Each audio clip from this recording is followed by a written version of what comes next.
Les pensées, parlons-en. Lorsqu'on médite, lorsqu'on se met en pause, en général, la première chose qui arrive, c'est qu'on se rend compte du nombre de pensées qui vont émerger très vite. Et ça va être perçu comme une entrave à la méditation. Alors que c'est la méditation.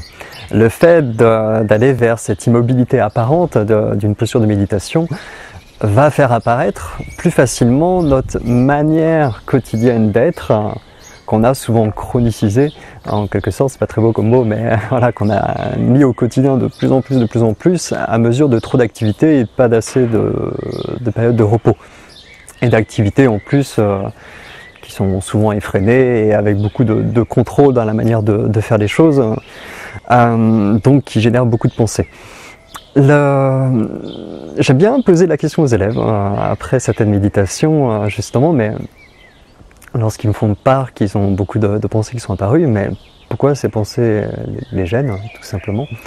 Et ça permet déjà, voilà, de lancer un processus de discussion et de réflexion intérieure qui est propre à chacun. Au final, moi, les réponses, je m'en fiche. Hein, c'est surtout le fait que la personne commence à questionner tout ça qui est intéressant. Les pensées, on n'apprendra jamais avec la méditation, mais jamais, à ne plus avoir de pensées. C'est pas ça la méditation. Les pensées sont un phénomène naturel, heureusement qu'on en a besoin aussi. Donc, pourquoi chercher à museler ça? Si elles nous gênent tant, il est où le problème, hein? C'est souvent parce qu'elles sont en excès, il y en a beaucoup trop, et c'est ça qui nous perturbe. Donc qu'est-ce qui nous perturbe avec ces pensées? J'ai déjà réalisé une vidéo sur le sujet que je mets en lien. Et pour continuer sur ce principe, j'aimerais surtout vous évoquer dans cette vidéo justement quoi faire à partir de ça. On a deux possibilités. Uno, agir en amont, c'est en général celle que tout le monde préfère.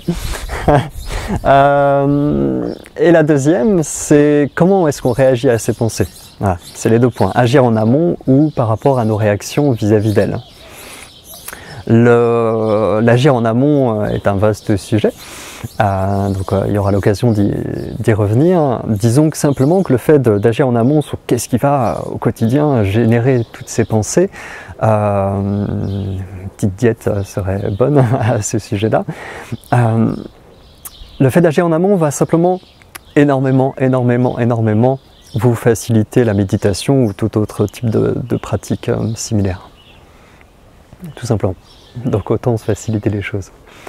Le fait d'agir sur les réactions, il y a plusieurs combines qui sont assez connues. Par exemple, le fait de voir les pensées comme des nuages qui viennent, qui partent. Comme ça, au moins, ça évite de trop s'y agripper ou d'essayer de les rejeter. C'est un phénomène naturel, ça vient, ça part, point, c'est tout.